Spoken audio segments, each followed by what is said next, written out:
laboratorio y por la tarde también tenemos actividades como un taller de biomateriales y visitas y un otro workshop. Y por la noche tenemos la conferencia de José Korn. Espero que disfruten del diálogo de hoy. Yo paso la palabra a Anabela Rondina y que a disfrutar de los fomentos intelectuales. Bueno, ¿qué tal? Buenos días a todos y todas. Bueno, muy felices de estar llegando a esta tercera jornada de este maravilloso encuentro. Hoy en este eje que es sobre enseñanza, diseño, desarrollo social y cultural, los desafíos ante las necesidades de la salud, la vulnerabilidad y la inclusión, contamos con 4 expertos y expertas que nos acompañan para compartir sus experiencias. Vamos a tener la participación de la doctora Ana Margarida Ferreira, profesora de diseño, Universidad de Beira do Interior, editora jefa de la revista Design, presidente de Creative Nature Hub de Portugal. La doctora Elena Gracio, profesora de Artes Visuales y Tecnología, Escuela Superior de Educación Politécnico de Lisboa. El doctor Juan Pablo Salcedo Obregón, director de posgrados de la Facultad de Creación y Comunicación y de la Maestría en Industrias Creativas y Culturales de la Universidad del Bosque de Bogotá.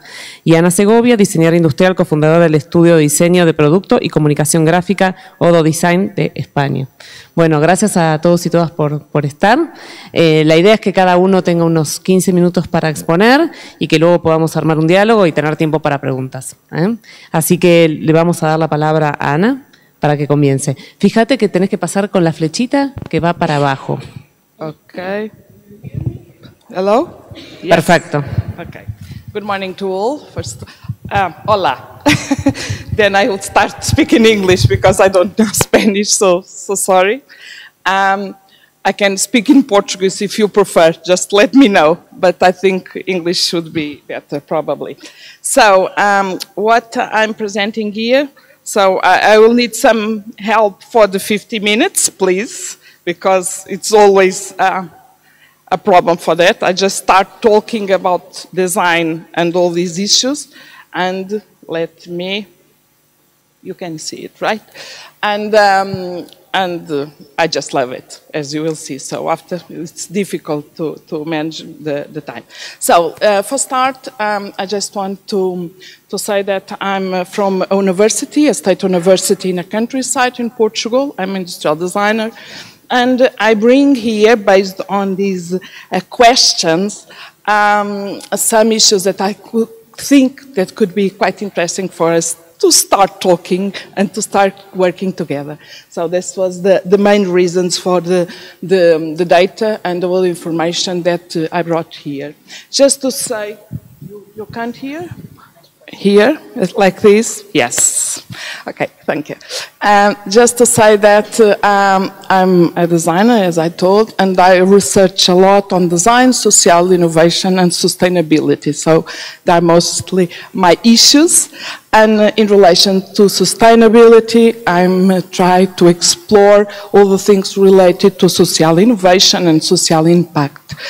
So what I'm bringing here is some information that based on these topics, I'm exploring now in the new university. This is a countryside, as I said, in a rural area with a lot of things to explore, a lot of new challenges and opportunities, but quite different from what I lived till now because I worked in an urban university with other kind of challenge, sustainable challenge. So, and the most important that I think is I really believe in design and creativity and arts to make a difference and to make a more sustainable world. Also, I consider that what we can have as a new way of living, considering well-being, a more circular way of living and understanding with nature, we can have easily in these places where the linkage between people and nature is more clear. There's a lot of traditions and a lot of interesting things to explore. So mostly I'm bringing some research here that I did with my master students. Later I will present other kind of projects, so I invite you already to go to the next labs and research activities that we will have all day long. And just to say that one of the things that I really believe, as I told, in design and creativity, in our ability to research and understand people and culture and supported it for sustainable reasons. So I really believe that we should work for economic sustainability, social sustainability, environment sustainability, but as culture, as a glue of all these to make it possible. So I bring that kind of projects that I did. This is implementing a kind of formative research in bachelor and master courses. So for me, research and academic practice are quite linked. It's impossible to distinguish one from another. And there are some of activities that I do with my students. So exploring what I have in a quite human and cultural and physical dimension of the context, and based on that to understand how we can use to spark creativity and to create meaningful things considering the population and the people that we are addressing.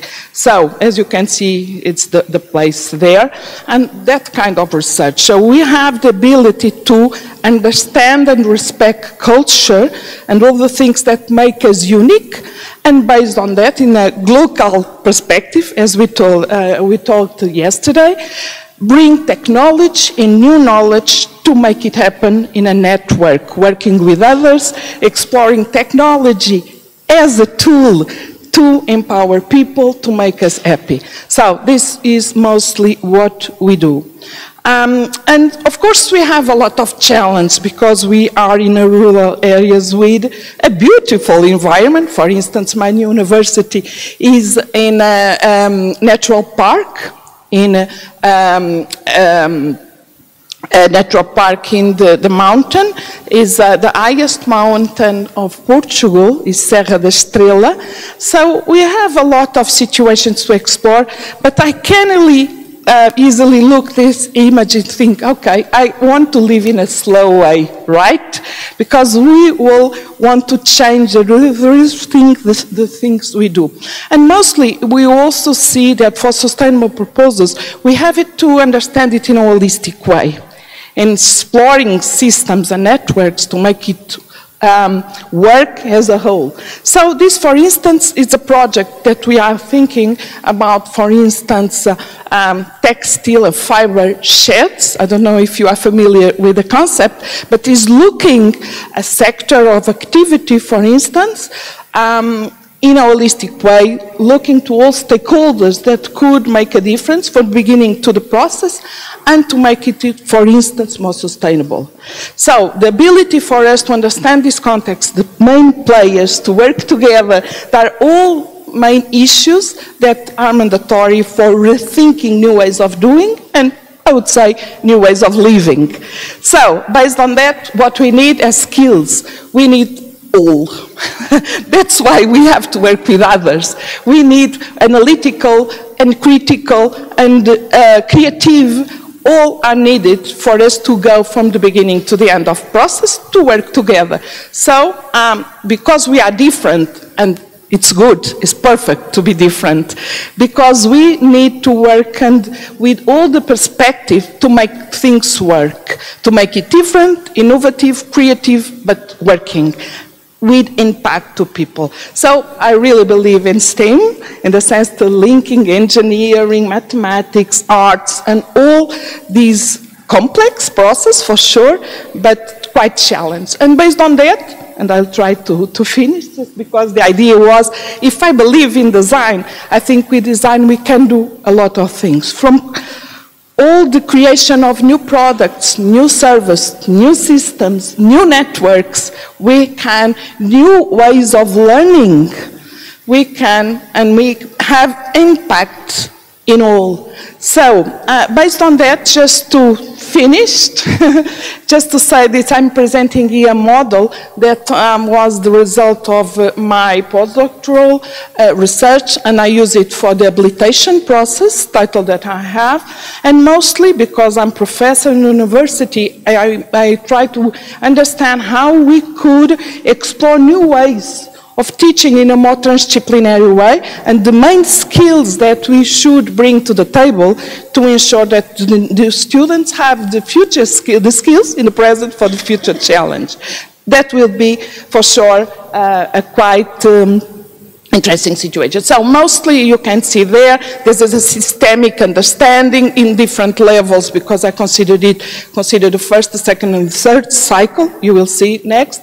And then different skills from different areas, from art, engineering, social science, to marketing and management, to be able to implement in a full circle, and we are talking about cycles and circles for sure, all together the main skills that allow us to go something like this. This is the model that I presented in the aggregation process, and this how, in a quite natural way, because this here a movement that a fractal and situation movement that we can find in nature. So I really believe also in mimetics as a way to teach us how to do things in a more friendly and natural way. And that is a kind of a natural, we know the numbers of nature, right? The position, how things evolve naturally in all places of nature. And so this is the model, considering, and you can see in the right part, how I bring it in the first, second, thirdly, ensuring and having more complexity, constraining the design process to the students. So mostly this is what I had, and we apply it, okay? This is what you did in one place in the huge project that was Aldeias do Xisto, and with different groups working in a village. And mostly you can see here what is the design strategy, to know, to respect culture and heritage, to think in present what are the dynamics that will support these economic and activities, and looking for a more sustainable way in the future. This project was very well respected. And just finished, just present something that I will present deep in the next lab, so I invite you to go there. That is the last output of the European project, that it was a creative nature hub, just going from user to human to nature-centered design. And just to say that we can create for sure and have impact in a lot of things. So let's do it. That's me. Was it? It's quite difficult, you know? Okay, later. Thank you. Just to say, and sorry for interrupting, that I have a video that I propose to have in the end of the session, because I think it's very beautiful. It's from a lab that is in that place in Covilhã, and promoting design and all the things that creativity and thinking about a cultural and creative industry can make a difference to help people's life into well-being and happiness. I think it's very important now. Thank you so much. Bueno, muchas gracias. Sobre todo, contaste sintéticamente en el tiempo que tenías, así que está perfecto. Bueno, vamos a seguir con Elena Gracio.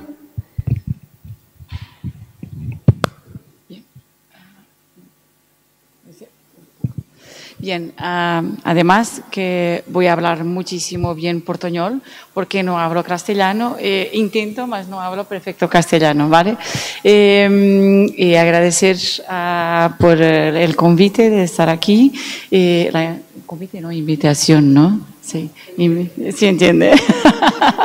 Y agradecer también por estar aquí.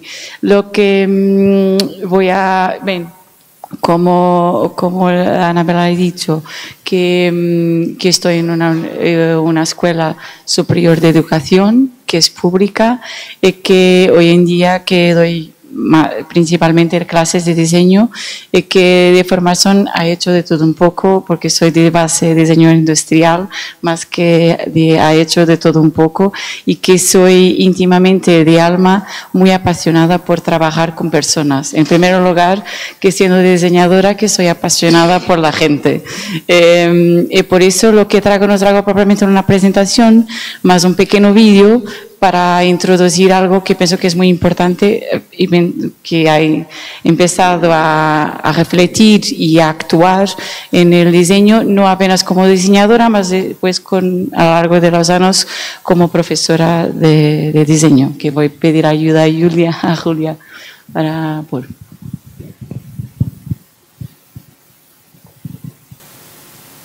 Que peço perdão que o vídeo não tem muita calidade porque não é encontrado. Desde o início era fazer esta primeira parte mais teórica e de reunir de conhecimentos mais aprofundada. Aqui não poderia correr bem para. Desde o início era fazer esta primeira parte mais teórica e de reunir de conhecimentos mais aprofundado, mas chegar a uma parte prática, porque numa altura em que estamos a reviver com tanta intensidade o nosso património a tantos níveis, é quase que uma pena, ou nem se percebe como é que não se conhece mais a olaria pedrada de Nisa pelo país fora. Isso é muito interessante. E abrir aquela parte aqui por fora.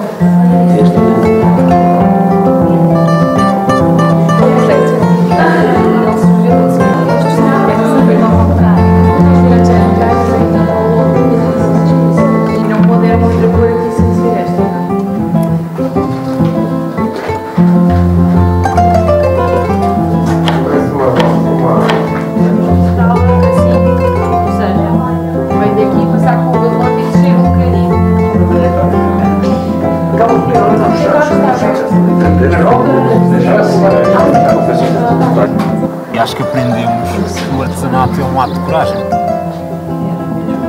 Nós temos um conforto maior quando estamos a desenvolver as peças digitalmente, podemos alterar.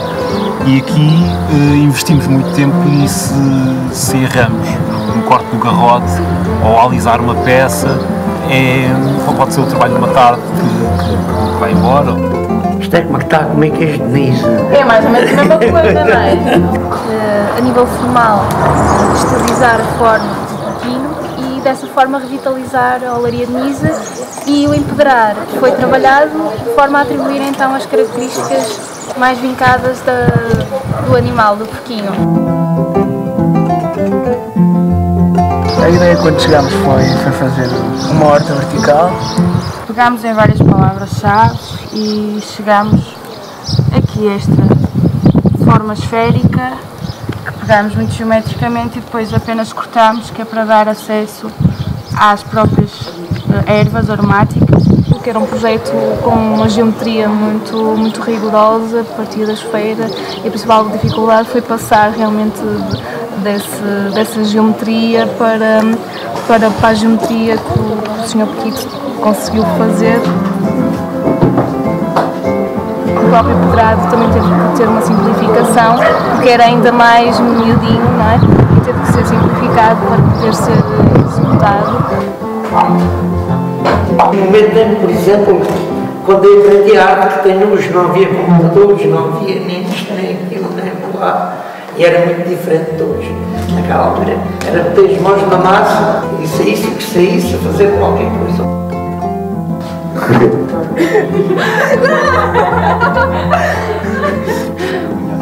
Rompeu o corpo.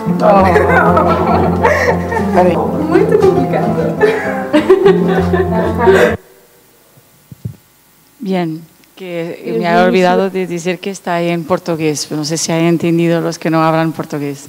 Bien, este es un pequeño vídeo que ya tiene algunos años y que ha sido de un proyecto y de una interacción, no intervención, porque ha empezado con la idea de no ser algo de intervención, porque la primera cosa que hay percibido hace unos años atrás es un tipo de artesanía que hay cerca de la Extremadura española, que es en Alentejo de Portugal, que es una olaría con piedras de cuarzo que tienen incrustadas en la pasta del barro, ¿no? Que esto no es barro, ¿es barro? Sí, que había olvidado. Que aquí en España hay un pequeño pueblo que ainda tiene esta técnica, que ha sido de la... que viene desde los siglos XVI, XVII, cuando nosotros que empezaban los españoles, que habíamos de ser también españoles, y que estábamos con más interacciones cerca de la frontera. Y esta técnica que hay sí que ha quedado en un pequeño pueblo también una pequeña presencia, que es perdona que me voy a lembrar del nombre del pueblo aquí en España, que le llaman alferaría enchinada, yo pienso.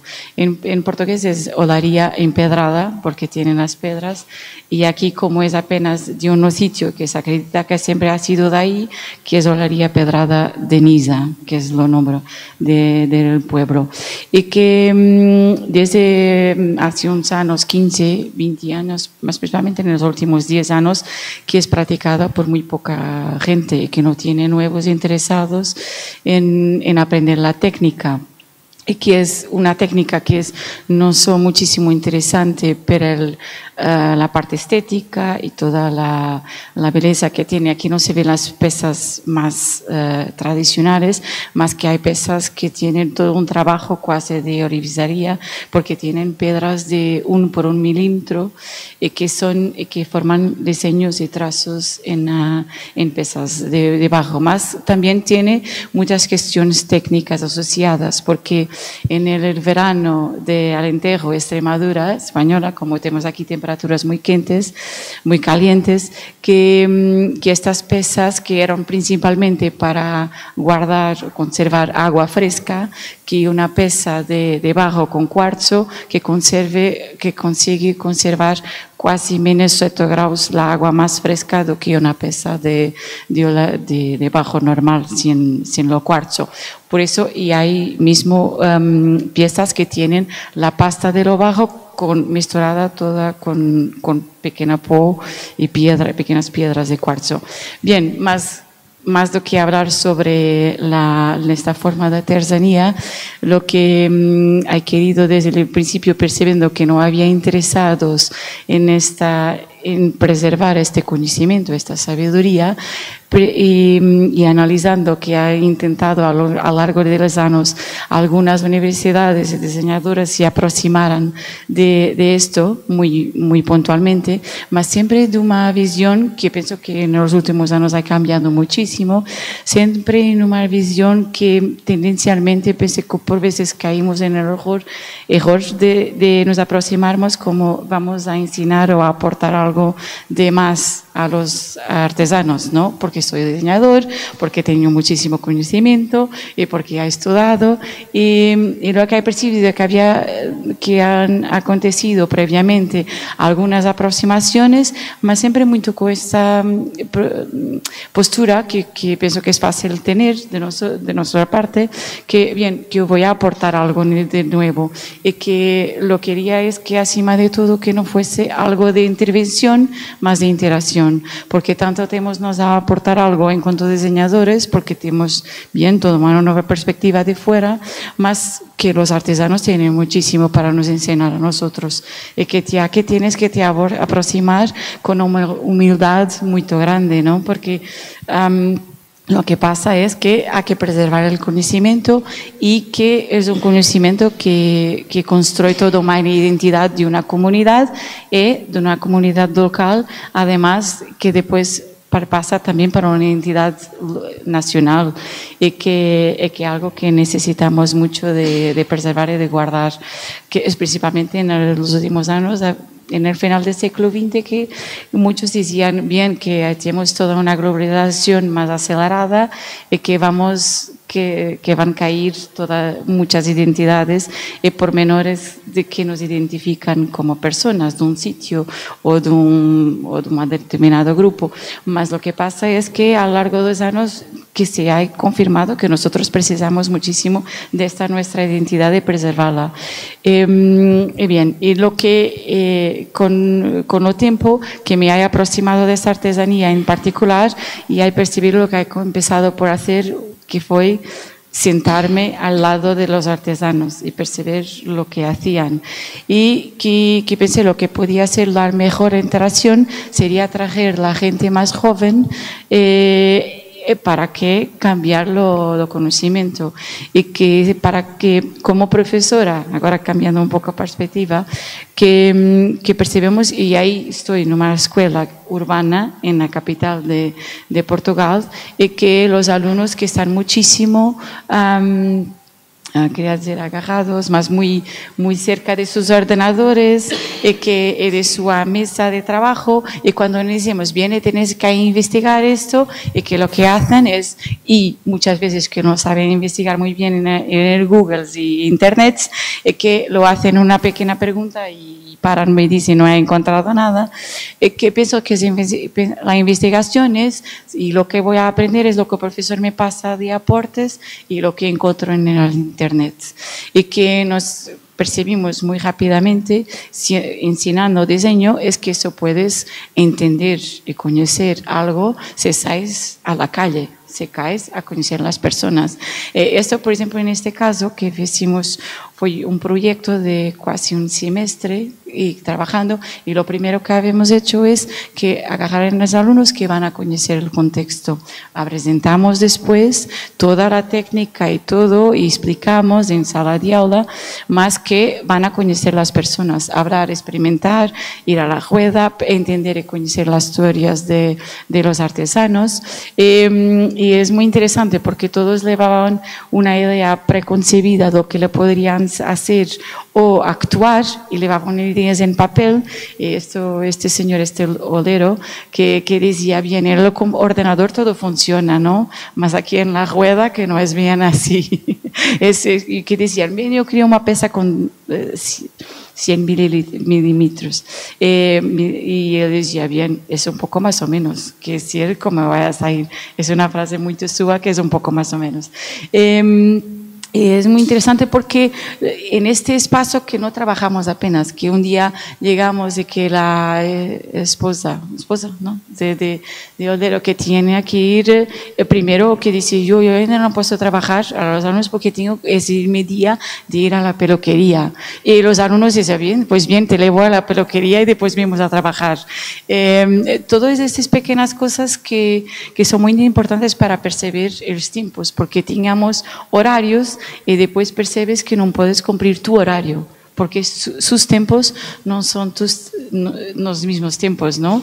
Un día, las primeras veces que he ido a trabajar con estos artesanos, que siempre veía en los pasos de la oficina, que siempre había una silla vacía a la puerta. Y ahí siempre estaba una silla. Yo no percibía muy bien por qué estaba la silla. Y cuando he empezado a ir por unas semanas a estar con ellos y trabajar con sus tiempos y conocer y entenderlos, he percibido que esta silla siempre ahí estaba porque las personas, la puerta siempre estaba abierta para la calle, y que las personas que pasaban, que paraban con sus compras, yendo a casa o buscando a sus hijos a la escuela, y que paraban y se sentaban y que hablaban de su día y de sus preocupaciones, de sus alegrías, de tristezas, y que era muy rico porque percibía que todo eso también era un poco transporte para las piezas y para lo que estaba allí. Por eso el resultado no es apenas una pura pieza que ha sido proyectada, mas es también un resultado, un sumatorio de las experiencias y trocas y de las historias de las personas. Bien, y que, ¿cómo estoy de tiempo? Hablando muchísimo. Un minuto que me voy a calar. Lo que habíamos percibido es que tras ser los alumnos para entender y interpretar y recibir nuevas perspectivas sobre la identidad de los lugares, tienes que tornar inmersivos en la comunidad. En este workshop los alumnos no han quedado en ningún sitio sino en casas de personas, de familias de la comunidad. Y por eso es lo que quería decir, es que defendemos que el diseñador debe ser en estos casos, acima de todo, un facilitador y un mediador que se torna muy humilde asistiendo lo que puede recibir. Eso, gracias.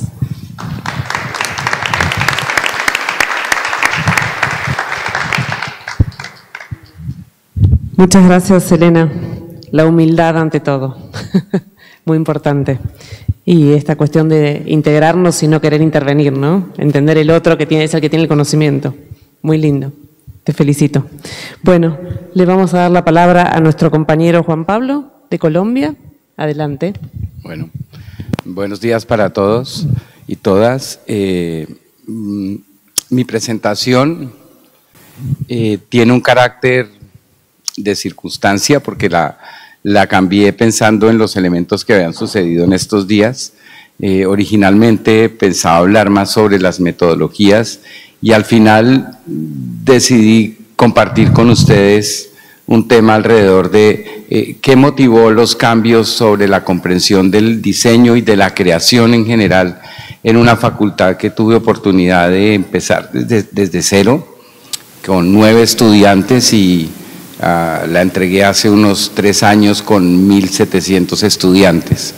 Entonces es como un elemento que encontramos en ese viaje para poder trabajar y con relación a proyectos que durante ese tiempo también tuve oportunidad de desarrollar como profesional, con otros profesionales de diferentes áreas en temas pues muy distintos, temas como artesanías en comunidades, etcétera, pero escogí este tema. El primero es el tema de la salud. La universidad es una universidad, el Bosque está centrada en el área de la salud y tuvimos oportunidad de trabajar en la configuración de un hospital de 400 camas, con muchos elementos de diseño, entre esos la gestión del espacio, trabajando con enfermeros, trabajando con médicos, con algunos pacientes y por supuesto este tema que nos encantó desarrollar, que es el tema del área pediátrica, que siempre es muy duro. Y uno diría, no, estos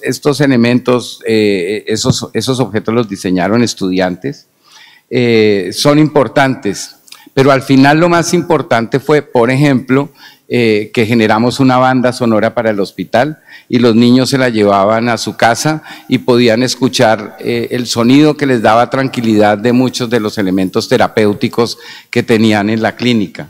Y empiezan a encontrar unos cruces desde el diseño con otras disciplinas. Este es otro ejemplo, el Rock al Parque es un evento que hicimos en Bogotá, tuve oportunidad de organizar los primeros Rock al Parque y concebir eventos al parque que eran eventos de encuentro entre ciudadanos. En este es evidente la idea de vida, máximo respeto. O sea, son conciertos en que al principio tocaban bandas de diferentes géneros que normalmente en los barrios tienen conflictos muy fuertes, pero hoy en día es un festival internacional que tiene, en el último Rock al Parque hubo 300.000 personas en 3 días y reúne jóvenes, es un elemento identitario de la ciudad, pero al mismo tiempo hubo que diseñar toda la logística para hacerlo. Cuando empezamos nadie sabía cómo era la seguridad, cómo se ponían los elementos de música, cómo eran los montajes, qué logística se hacía, cómo se trabajaba con esa cantidad de jóvenes. La discusión con la policía, recuerdo, fue súper compleja porque ellos piensan siempre en la contención por la fuerza.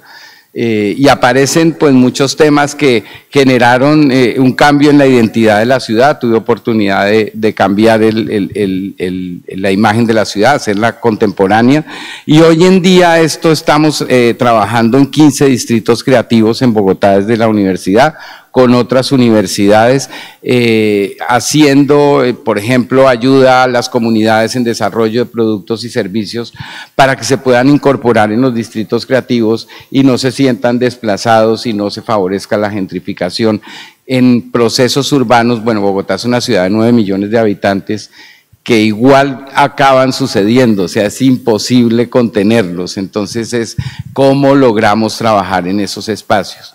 Y este último ejemplo, que fue un proyecto que empezó en la movilidad en la ciudad, la placa esquinera de la derecha la desarrollamos para una localidad en Bogotá, y tiene que ver con lo difícil que es moverse en una ciudad e identificar el lugar en el que estamos ubicados en una ciudad de este tamaño.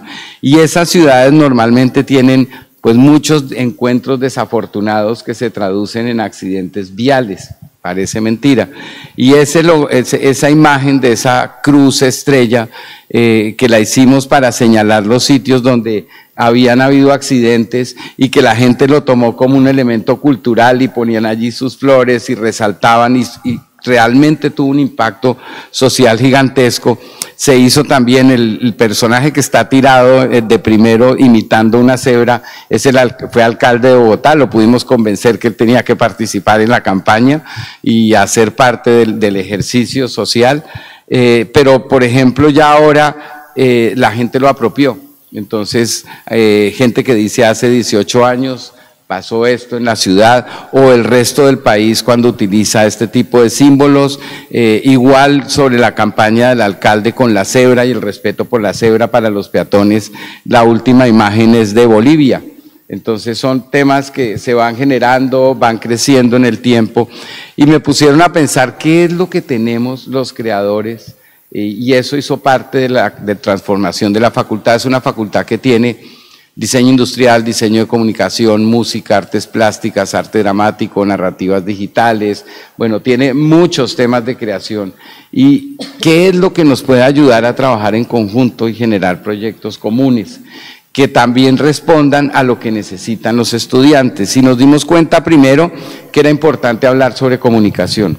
Al final, los creadores aseguramos que esos diferentes sentidos, significados y símbolos circulen en igualdad de condiciones. Eso es lo que hacemos todos, porque si no, toda nuestra intervención se va a perder. Y es con recursos formales, es con la capacidad de plasmarlo, de crear con la gente, crear para la gente, depende a veces de las escalas, no todo es posible hacerlo siempre en co-creación. Es diferente una estrategia en un barrio, una estrategia en una ciudad, una estrategia en un país, y toda la cantidad de elementos que entran ahí. Y encontramos que realmente lo que nos importa es la idea de integración alrededor de la cultura.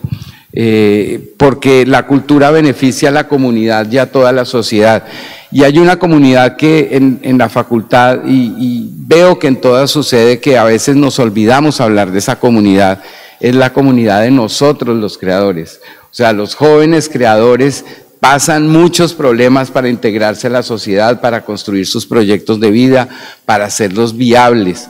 Y encontramos en el tiempo en las industrias creativas y culturales unas oportunidades bien interesantes para que ellos dijeran, ok, tengo una vocación, pero también tengo unas oportunidades de realizar y construir mi proyecto de vida.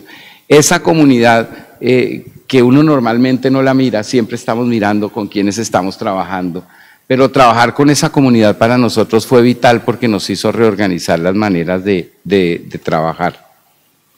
Y en ese sentido, pues, tener una visión amplia de la creación, entendiendo pues muchas variables alrededor de la creación, y entender que hay proyectos en la creación que involucran el diseño, pero muchas otras maneras de percibir, y que las fronteras son muy difíciles de trazar. Es muy fácil pararse en el centro y decir, este es mi lugar, pero es muy complejo moverse hacia otros sitios. Y en ese sentido, ahí la comunicación logra su propósito y verdaderamente son los proyectos innovadores. O sea, no hacemos solo cosas nuevas, sino realmente las podemos llevar a la sociedad.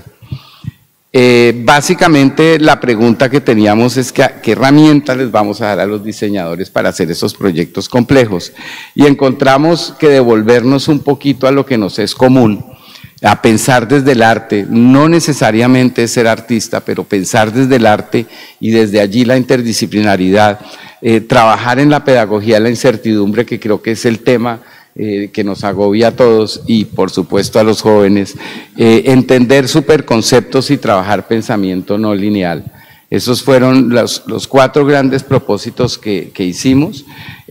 Lo primero, entender el pensamiento desde el arte en la interdisciplinaridad, básicamente porque nos interesa cuestionar órdenes establecidos, nos interesa fraccionar, nos interesa romper, nos interesa entender que esa interdisciplinaridad a veces no se da entre nosotros mismos y a veces no la armamos dentro de nuestra cabeza, Entonces, que cuando logramos mezclar todo este tipo de elementos, las metodologías, la incertidumbre, el pensamiento crítico, etcétera, estamos en realidad despertando la idea de la interdisciplinaridad, porque eso nos lleva a múltiples y diferentes preguntas, que pensar desde el arte nos hace explorar, crear conexiones, nos obliga a actuar, por supuesto a relacionarnos con un mundo común donde hay una cantidad de factores que tenemos y con el ámbito de la ciencia.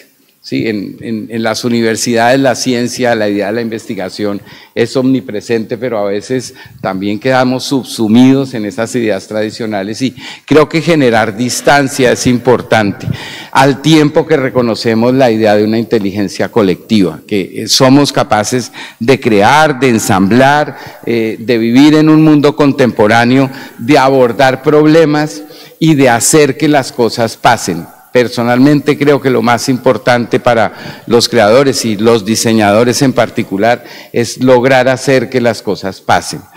Suena sencillo y hay unas herramientas que nos caracterizan. Yo siempre cuando me dicen, no, los diseñadores somos distintos, los industriales diferentes de los gráficos, yo les digo, cuando nos ven de afuera, siempre nos dicen, esos artistas.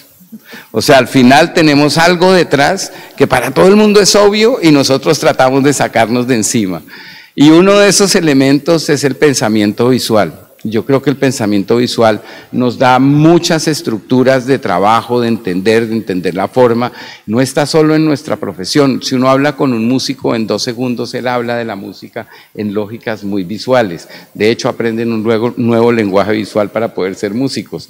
Entonces, hay otras maneras de pensar, de promover ese pensamiento sensible, enriquecer el pensamiento sensible, enriquecer el pensamiento no lineal, porque tiene unas características de conexión, de ser heterogéneo, de ser múltiple, de poderse romper y volver a armarse en distintos puntos, que es algo que retomaremos más adelante como idea. Trabajar con la facultad de la imaginación, que suena obvio, pero realmente para los chicos es importante darse cuenta que eso está ahí, y también para nosotros como profesores cuando descubrimos esos escenarios. O sea, la potencia de la imaginación es importante tenerla y de explorar otros modos de relacionamiento, por supuesto. La imaginación también está en la matemática, está en el pensamiento sistémico, está en lo digital, está en los lenguajes que usamos entre nosotros, entre las disciplinas, con las máquinas, etcétera. Pues hay muchos modos de relacionamiento. Y ahí la propuesta del pensamiento y de la pedagogía en la liminidad, que es en últimas aprender a enfrentar nuevos escenarios. La escuela de la incertidumbre, que es algo con lo que hemos venido trabajando, nos aporta herramientas de futurología y anticipación. Bueno, no voy a leer en detalle porque creo que ustedes probablemente leen mejor que yo, pero lo más importante de esto es aceptar este mundo difícil y complejo que estamos teniendo ahora y poder entregar herramientas desde las mismas disciplinas para poder abordarlo, para poder construir seguridad, porque es muy difícil para unos jóvenes que, yo no sé ustedes si lo están viviendo, pero yo estoy con jóvenes de último semestre y verles la cara de angustia con lo que está pasando con la inteligencia artificial y sentir, por ejemplo, ellos, ¿y yo qué hice en los últimos años? O sea, esta carrera me va a servir para algo, no me va a servir, ¿qué voy a hacer con esto? ¿Dónde lo voy a utilizar?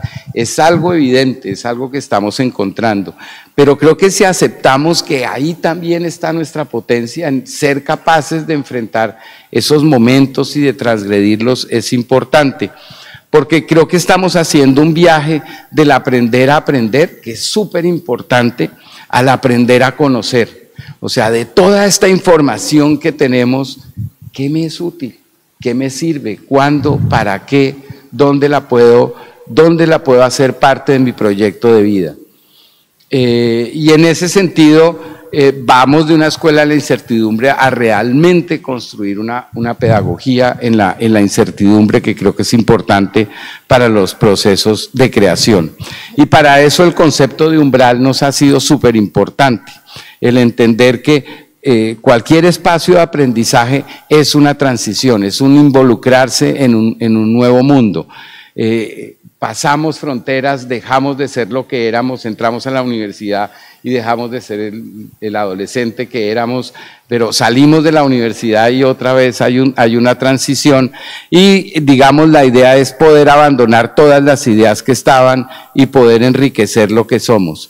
Yo cortaría aquí la presentación básicamente porque lo que ayudamos a los estudiantes es a enfrentarse a sus tormentas, a todo lo que están viviendo, a todo lo que están sintiendo y pues eso es más o menos lo que quería compartir con ustedes.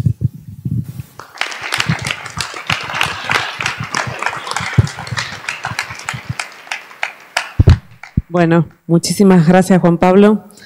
Me quedo con que hay que aprender a hacer preguntas y todo el tiempo aprender porque nos va a cambiar todo el tiempo donde estamos parados, ¿no? Para todos, no solo para los estudiantes, así que lo compartimos. Bueno, nuestra última participante, Ana Segovia, todo tuyo. Hola, buenos días a todos, muchas gracias por venir. Quería dar las gracias primero a Roberta por invitarme y a todo el equipo a participar en este encuentro y también a Ramón Úbeda, que no está aquí, por decir mi nombre para que me llamaran y venir aquí. A ver, yo fundé mi estudio hace 21 años junto con mi socio Luis de diseño industrial y comunicación gráfica.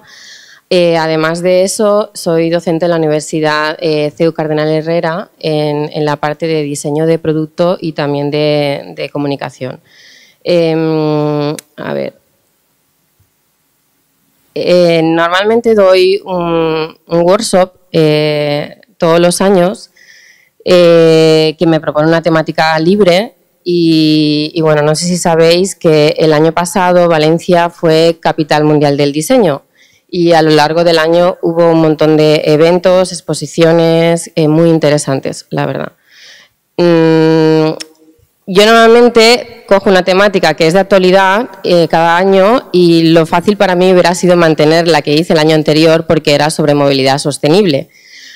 Faltaba una semana para dar el workshop y lo que me pasó es que me encontré con esta exposición que yo no pude estar en la inauguración y un domingo cualquiera pues dije, bueno, voy a ver la exposición de diseño y salud que me apetece mucho verla y a ver qué encuentro allí. ¿Qué me pasó? Que estuve 4 horas, ni siquiera comí, me leí cada cartela y realmente salí como muy tocada. O sea, me di cuenta como diseñadora y como educadora que realmente tenemos que contar muchas cosas a los alumnos y abrirles un poco la mente de todo lo amplio que es el diseño y todo lo que puede ayudar para el beneficio de las personas. No sé si tuvisteis la oportunidad de poder visitarla, he traído el libro de Ramón, luego si queréis consultarlo en el laboratorio, pero trataba muy bien un montón de aspectos, como por ejemplo el diseño en la vejez, problemas que tengamos con los sentidos, el tema de advertir, de prevenir, problemas en países en vías de desarrollo que con un diseño sencillo se puede solucionar algo para alguien que aquí ni siquiera sabe que eso es un problema. Entonces, como que cambié la temática. Llamé, de hecho, a una de las personas que trabajaba en el equipo de la capitalidad y le dije, necesito el teléfono de Ramón Úbeda.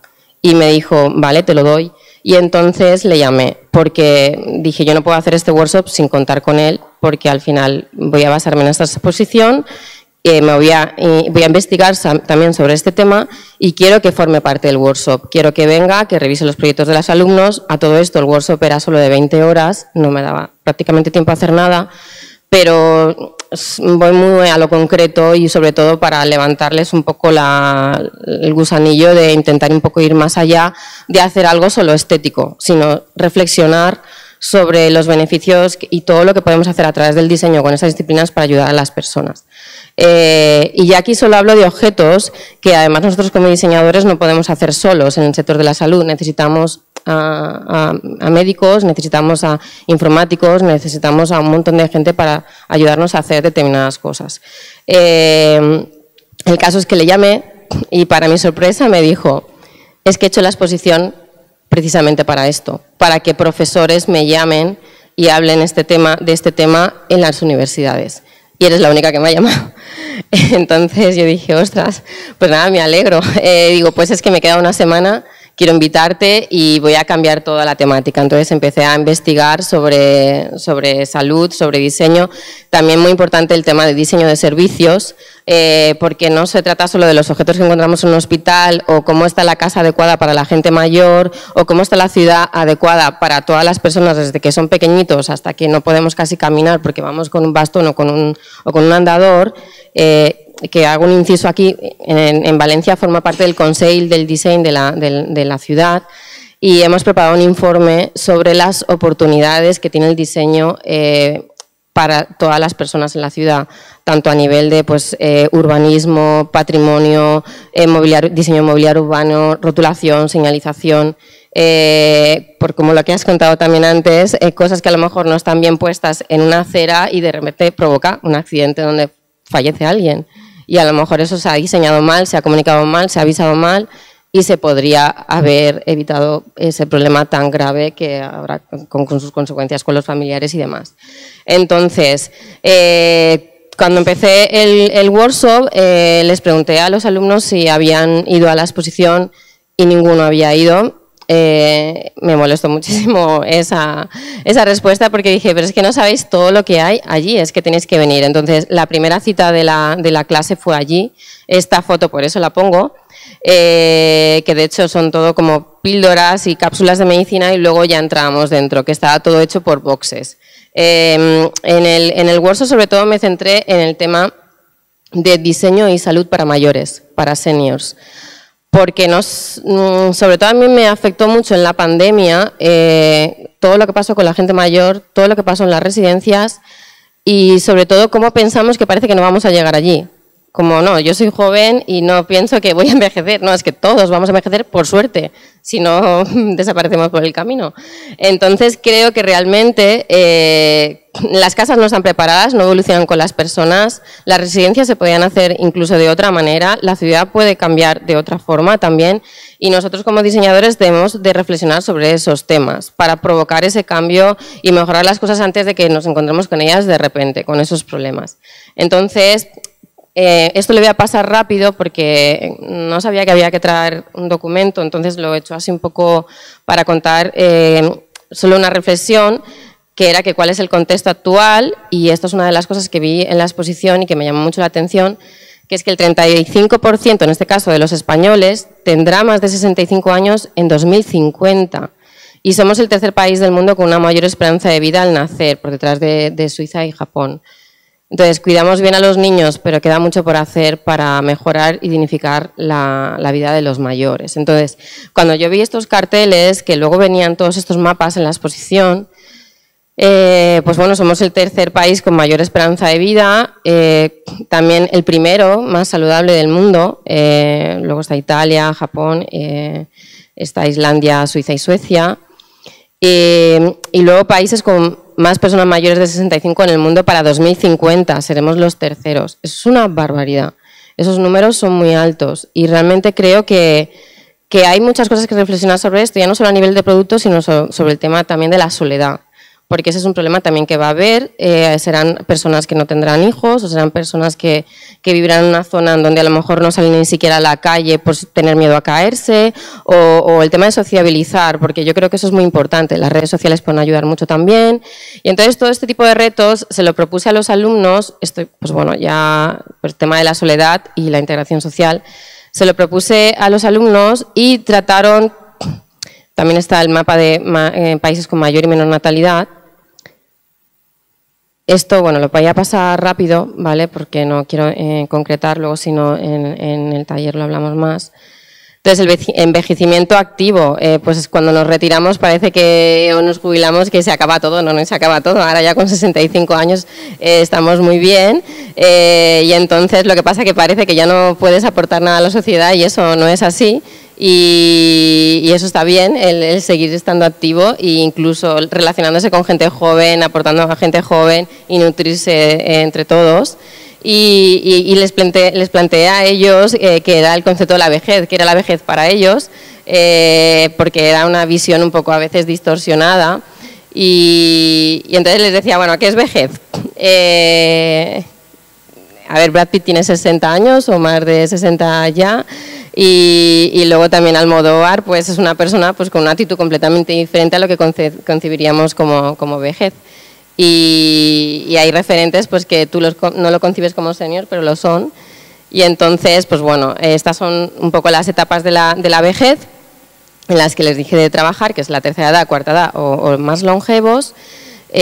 Un poco hablar también de la dependencia, el tema también de cuando tienes autonomía todavía, que cuando te haces cada vez más mayor, pues encima necesitas ayuda, y cómo tiene que ser esa ayuda para que también sea digna. Entonces, pues bueno, se trataron diferentes puntos de acción de cómo diseñar para los mayores,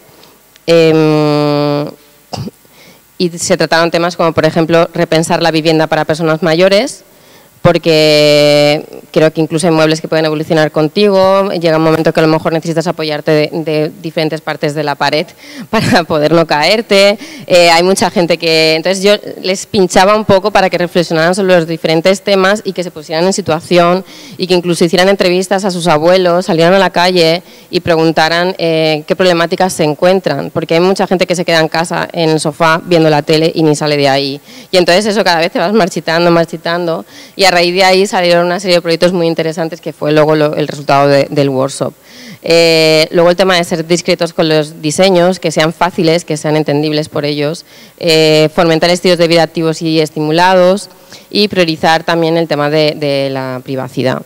Luego se habló también de temas de audífonos, por ejemplo, que hay muchos que no están bien diseñados, que cuando estás hablando hay mucha gente a tu alrededor y habla a la vez, no te puede, como que no te aísla una conversación concreta, entonces como que se siente cada vez más solos y no quieren participar de las conversaciones, de todo eso. Y entonces, pues bueno, aquí había algunos ejemplos que estuvieron en la exposición de comisariada por Ramón, pues lo mismo. Los andadores o lo que son los bastones, hay algunos con un montón de pues mira este de la izquierda, que es caminar con Parkinson, te coge mirar este de aquí de salir de paseo, son todos como mucho más modernos, incluso te ayudan a no tener caídas, son con un diseño más atractivo, a lo mejor hasta registran dónde pones más peso, dónde no, y hay algunos incluso te ayudan, como por ejemplo... hay aquí una prenda a la derecha también que te da estímulos musculares para poder andar y aguantar más tiempo. Había cosas muy, muy interesantes, incluso prótesis o andadores mucho más, no tan hierros, porque yo lo que veo es todo como muy feo. Y dices, ¿por qué tiene que ser todo tan feo? Y marrón, porque... y entonces una reflexión a la que llegamos con los alumnos es que dicen, es que hay mucha gente que el único momento que tiene para salir a la calle es cuando va a hacer la compra. Y entonces, de hecho, ellos hicieron un proyecto que era un carrito de la compra andador. Y sobre todo porque, por ejemplo, los hombres, no tanto las mujeres, no les gusta tanto ir con un andador porque es como, ya soy un viejo, todo el mundo me mira, yo quiero estar bien. Y entonces era como, bueno, pues vamos a ver si diseñamos algún andador molón o que ni siquiera se sepa que es un andador que te ayuda a no caerte. Entonces diseñaron, por ejemplo, ellos un carrito de la compra que te ayudaba a ir a la compra, que registrara tu movimiento y que no parecía lo que es, ¿sabes? Entonces, sobre todo, reflexionaron mucho sobre eso. Sí, y nada, pues estos son algunos ejemplos de otros objetos que se veían allí, pues cuando no tienes fuerza en las muñecas, como por ejemplo estrujar un trapo para cuando estás limpiando, o cómo cocina una persona invidente. Es que no nos ponemos en esa situación. Entonces yo, por ejemplo, estuve allí tanto tiempo porque decía, es que es verdad. ¿Cómo sabe una persona cómo está cortando y no se corta? ¿Cómo sabe cuando una cocina ha terminado de cocerse? ¿Cómo este aparato, por ejemplo, de aquí abajo a la derecha es también un aparato para la soledad, para hablar con tu familia, que conversa contigo un poco como un Siri, pero de otra manera? La pieza esa que veis arriba a la derecha, que también es para ayudarte a cerrar bien las tapas de las botellas sin tener que hacer un esfuerzo extra. Pues bueno, hay una serie de ejemplos que son muy interesantes, o por ejemplo cuando te falta una mano y no sé, os animo, ahora ya no está la exposición, me hubiera gustado que se quedara permanente, pero sí que está el libro y recoge toda la información y está muy bien para analizarlo. Entonces, pues sobre todo yo los que incité, ya acabó, perfecto. Pues a los alumnos era el diseño, utilizarlo como una herramienta de cambio y les planteaba ¿qué es el diseño? ¿Qué nos aporta?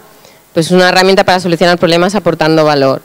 Y entonces, sobre todo, para satisfacer nuevas necesidades, y este era el reto que les propuse, que era idear un proyecto que aporte una solución para problemas actuales o futuros de nuestros mayores.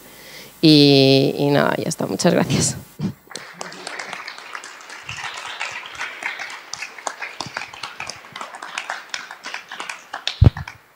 Bueno, muchísimas gracias, Ana. La verdad, qué lindo que estemos pensando en estos proyectos, ¿no? Porque todos vamos a ser viejos y tenemos que usar estos productos.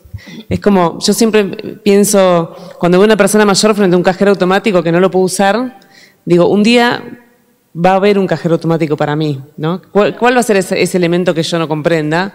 Y entonces, ¿cómo hacer para, desde el diseño, aportar estas soluciones?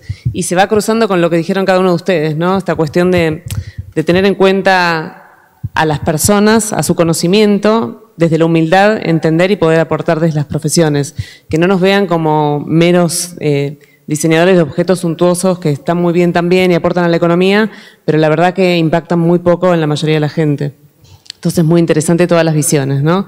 La cultura tan importante, la artesanía, el rescate de los oficios que se van perdiendo y no sabemos bien cómo hacer para que esa cultura pase al pasado y no quedarnos en los dispositivos.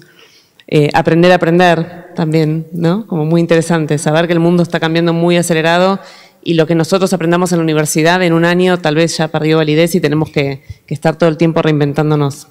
Bueno, ¿hay preguntas del público? I think we have a last video. Ah, el video, cierto. Vamos con el video. Is it okay? Okay. Just to say one of the things, I brought this video mostly because I think it could be, I think it's beautiful, but just to say that was designed from a New Ends Lab. It's not from a university, it's from a stakeholder of the Covilhã, but it's a very interesting way to presenting how cultural and creative industries as a whole can in fact make a difference. And the topic was, can design, or I would say art and design and culture, be a catalyst for changing and having social impact, and probably also to improve the quality of life. So make it beautiful, I think so. So I propose this video for us to start talking, if you agree. Okay, Julia, thank you.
Bueno, muy lindo video. Muchas gracias por compartirlo. Artists. Bueno, ¿alguna pregunta? ¿Alguien quiere comentar algo entre ustedes sobre las presentaciones del otro? ¿Alguna reflexión? Dario. Bueno, ante todo, gracias, porque además con este vídeo al final creo que ha condensado mucho. No, a mí una pregunta para Juan Pablo, pero que luego se puede extender, sobre cómo el diseño interactúa con lo social. Hemos entendido desde los proyectos que habéis promocionado con la universidad, pero la unión con la incertidumbre, ¿cómo veis que ahora, también con lo que se habló ayer, cuando Ruedi Bauer presentaba la escuela del no saber, y todos nos quedamos como ante estas grandes preguntas sobre lo incierto, ¿no? ¿Qué acción podrían ahora los estudiantes, y que lo lanzo también de cara a los laboratorios que vamos a vivir ahora, cree que es urgente para movilizar, por ejemplo, en un ámbito urbano? Y te pido que traslades esta reflexión, por ejemplo, aquí en España. O sea, has hecho el ejemplo de Colombia, pero ¿qué verías urgente para que el diseño ataque esta incertidumbre?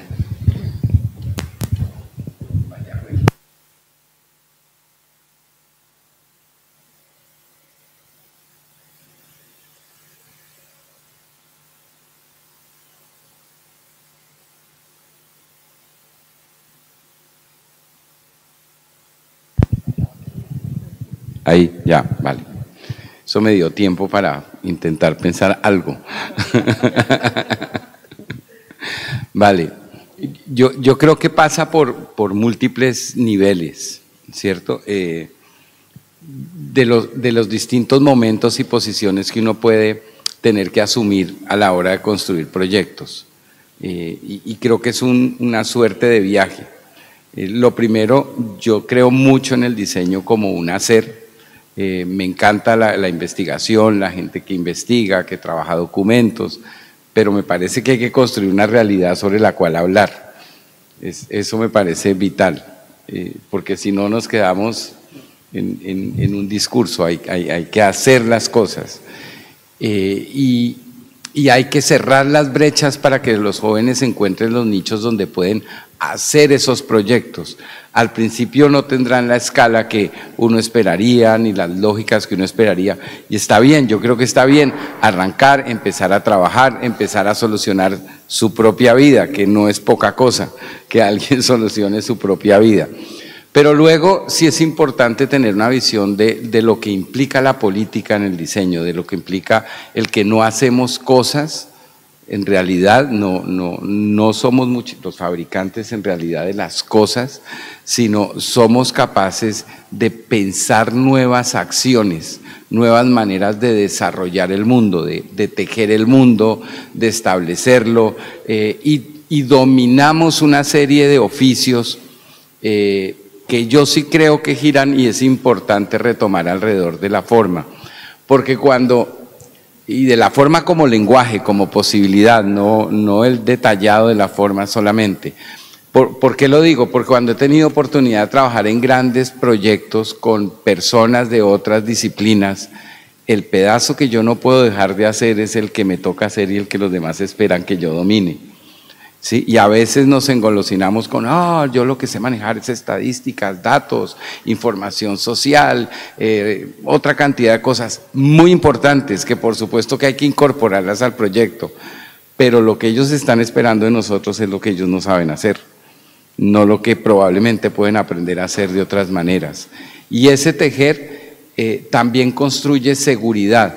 En mi opinión, una persona cuando necesita salir y enfrentarse a esa incertidumbre, un poco como los mayores, necesita apoyarse de la pared, de lo que tenga al lado, de lo que está en su vida cotidiana, y lo que tiene y en lo que le hemos construido en las universidades son herramientas. ¿Sí? Si yo tengo herramientas de expresión claras, si yo tengo un dominio de los elementos visuales, si sé contar las cosas que quiero contar, pero si sé aprender visualmente del mundo, capturarlo, transformarlo, convertirlo en otra información diferente, pues cuando hablo con esas otras personas voy a sentirme que estoy aportando, los otros van a reconocer que tengo algo nuevo. Y ahí hay un ejercicio emocional que creo que es muy poderoso para la creación, porque además creamos de múltiples maneras. Yo, por supuesto, me encanta el ámbito lúdico, pero creo que creamos de muchas maneras. Ahora no estoy diciendo que tenga que irse al maltrato, pero discutía en la universidad el otro día, ¿por qué los jóvenes cuando tienen una crisis muy grande se acuerdan toda la vida y nosotros nos acordamos toda la vida de las crisis? También nos gusta ver películas de terror, o sea, no aprendemos solamente de la diversión, aprendemos del miedo, aprendemos de la razón, aprendemos de las sensaciones, de las emociones profundas, y eso es lo que administramos todos los creadores y nosotros los diseñadores en unos particulares modos, en unos particulares medios, con unas particulares maneras de relacionarnos con el entorno, que a veces creo que son muy amplios, y es importante que los muchachos escojan cuál es ese lugar donde construyen su hibridación, con qué cosas me mezclo y qué mestizaje es el que hago intelectualmente en mí mismo. Y eso creo que es para mí la clave de los proyectos en distintos niveles, es lo que lo ayuda a uno a construir la vida.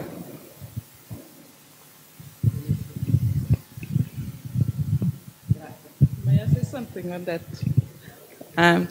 Just to say that I fully agree, saying that we should do it step by step, baby steps. Going, because it's managing interactions and a way of the students to feel safe, but also to be exposed a little bit to new challenge. So we know that when we talk about innovation, for you to have a sustainable innovation, let's say, that makes all sense for us, because we are also a system, we should have something is new, but something is old for us to feel safe and new, because it's a challenge to make us grow, to make us learn. So the ability for having as much experience as possible, so I try to present a little bit on my model, is to gradually expose for change, for something that is exterior, but we go from the exterior for inside, to construct ourselves. So it's it's an interaction, you know. It's a transformative process, but it's always a collaborative one, in the sense that is the co-evolution between what's happened outside and inside, as a person and as a student. So, but experience for sure, different contexts, and on that we will think, I think we will learn two things. One, that how in a way we can impact, or how we want to impact society, so it's ethical issues and so on, so we have a lot of other issues to think, critical thinking and so on, but also to learn about ourselves, to understand in my skills, in what way I can use it in a better way, feeling more happy and improving something to others. So it's a learning process. Since ever, I would say.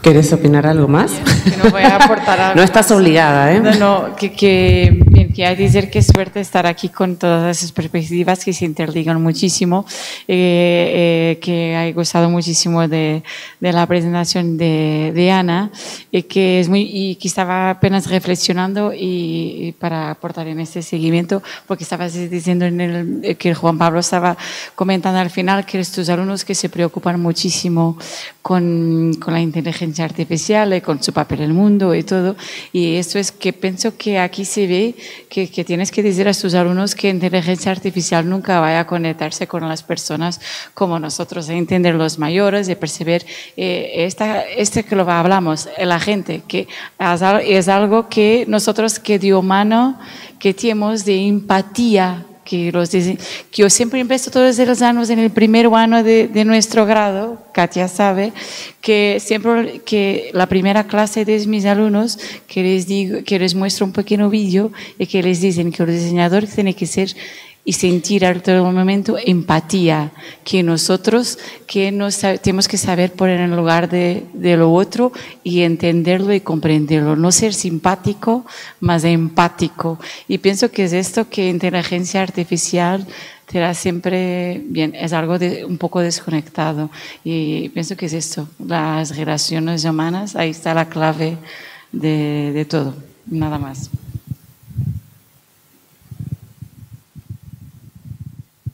Sí, yo creo que es clave, la empatía es clave.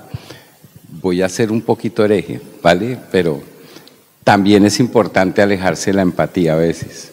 O sea,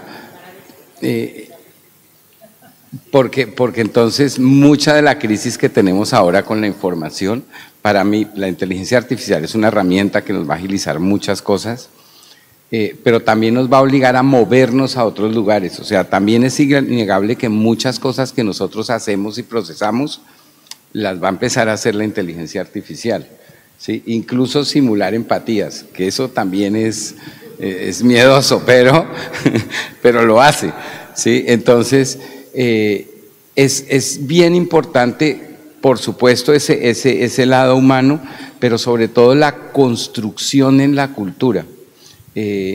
La inteligencia artificial no se autorregula, la inteligencia artificial no sabe en realidad qué funciona bien o mal, no entiende ciertas sutilezas de la actividad que tenemos nosotros cotidiana, pero es una fuente de información. Ahora, también es innegable que en el mundo y la cantidad de información que tenemos, nos hace falta parar, mirar,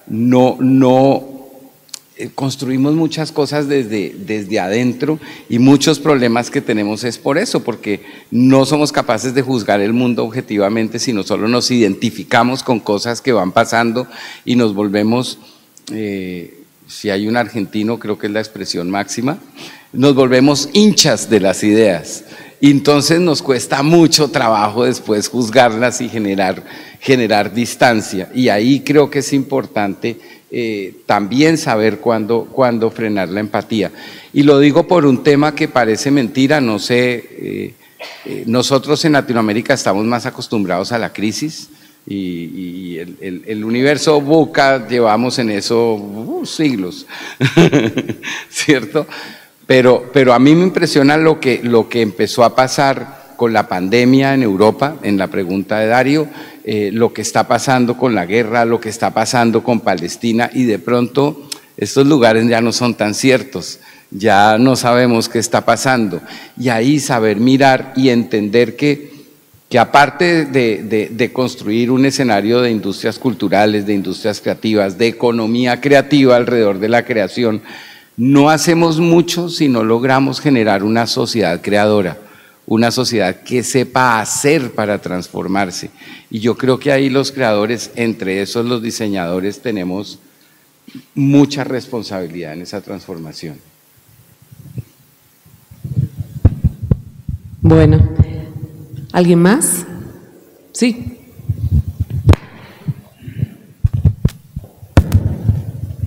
Bueno, en México la cuestión artesanal creo que es muy distinta. Tenemos 200 etnias que hacen trabajo artesanal y muchos diseñadores queriendo trabajar con ellos. Entonces, de hecho en uno está ahí nuestro proyecto que damos como finalistas, partiendo de, el proyecto se llamó Desviarse para Resonar, ¿no? Porque estamos los diseñadores y están los artesanos y muchas veces los diseñadores ocupan al artesano, ¿no? Sobre todo está de moda hacer cosas con los artesanos en México, ¿no?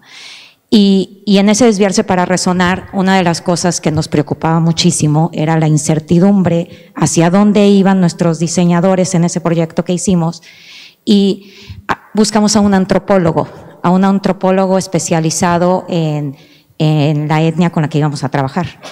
Y algo que nos dijo es, cuando vayan a la comunidad, no se digan diseñadores y artesanos, díganse artífices, ¿no? Y le dijimos, bueno, ¿hacia dónde puede ir nuestro discurso? Y retomando lo que tú decías, por eso es la aportación, hasta donde a ustedes les toca hacer bien lo que saben hacer, ¿no? Y algo que platicamos con los alumnos fue, no puedes llegar a rescatar el patrimonio, no te toca, ¿no? No te toca rescatar el patrimonio se va a rescatar con un trabajo colaborativo, ¿no? Entonces, ¿qué te toca? Pues hacer diseño. Y al artesano hacer artesanía, ¿no? Y al final hicimos algo juntos donde cada quien aportó Y bueno, partiendo de todo lo que se ha hablado en estos días, creo que la colaboración es el qué te toca hacer y qué haces bien, entendiendo que el otro hace bien otra cosa, ¿no? Y creo que la palabra artífices, eso es lo que quería aportar, fue maravillosa de parte de este doctor, ¿no? En antropología, y bueno, hasta ahí. Gracias. Muchas gracias. Sí. Bueno, muchas gracias. La verdad que fue muy interesante el diálogo de cada uno y el intercambio también. Yo no sé si es una pregunta o más una reflexión o un aporte, ¿no? Pero cuando los escucho, cuando venimos escuchando todo lo que viene pasando en la Bienal y todo lo que se va hablando, me viene como resonando una idea en la cabeza, ¿no? Que tiene que ver con esto de pensar el diseño como un solucionador de problemas, ¿no? Este lugar desde esta, o por lo menos tomando una palabra que yo vengo usando mucho estos días, ¿no? Me parece que estamos hackeando en esta Bienal un concepto que tiene que ver con esta idea, ¿no? De que el diseño tiene la capacidad o la habilidad de generar soluciones, ¿no? Y la palabra solución me parece que pone límites, que designa, ¿no? Un momento, un algo que parece que viene a solucionar un problema para siempre, ¿no? Y me parece que lo que estamos empezando a entender o lo que estamos diciendo como más fuertemente es que en realidad es un proceso compartido, es un proceso participativo,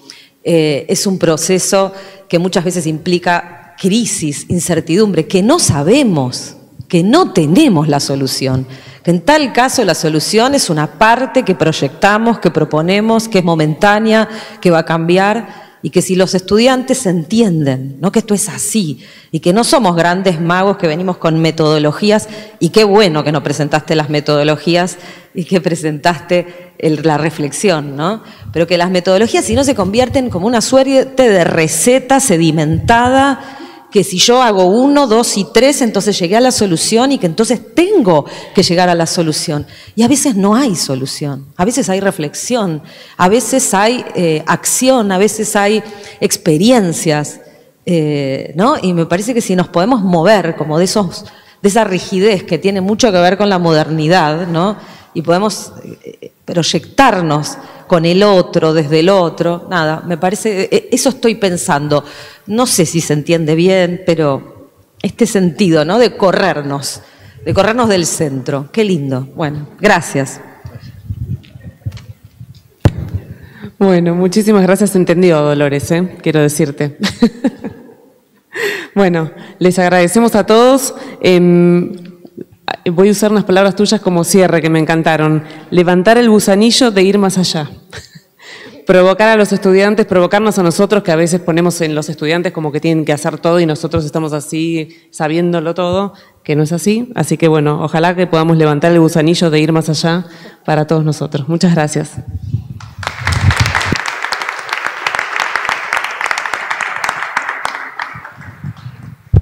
Bueno, vamos a hacer una breve pausa para el café, azúcares, energía, porque...